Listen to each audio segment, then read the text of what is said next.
რუსული მედია აღიარებს, რომ უკრაინის შეიარაღებული ძალების გუშინდელი თავდასხმა რუსეთზე წლის ერთ-ერთი ყველაზე მასშტაბური იყო. რუსეთის სიღრმეში 700-900 კილომეტრის მანძილზე უკრაინულმა დრონებმა და რაკეტებმა სხვადასხვა რუსულ სამხედრო ობიექტებს დაარტყეს. ანექსირებულ ყირიმში გაანადგურეს რუსეთის სარაკეტო საარტილერიო მასალის საწყობი. კიბერშეტევით კი Wildberries-ის ციფრული ინფრასტრუქტურა გათიშეს.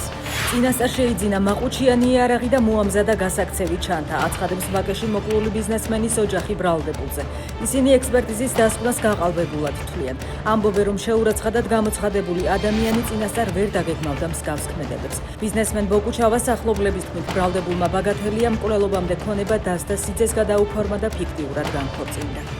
ტოკიოდან თბილისამდე უხვინალექი და მასთან დაკავშირებული გამოწვევებია. ოპოზიცია კი ლაზარეობას ითხოვს კალაძისგან. აჭარის უმაღლესი საბჭოს თავმჯდომარე ცოტნე ანანიძე თბილისის მერს იცავს.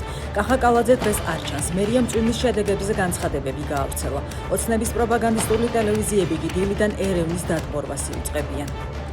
დღეს საღამოდან ისევ წვიმაა ნავარაუდები. გარემოს სააგენტოს პროგნოზით ქვეყანაში ნალექიანი ამინდები 18 აგვისტოს საღამომდე გაგრძელდება. შესაძლებელია ელჭექის სეტყვა და ქარის გაძლიერებაც. მდინარეებზე კი წყალმოვარდნები.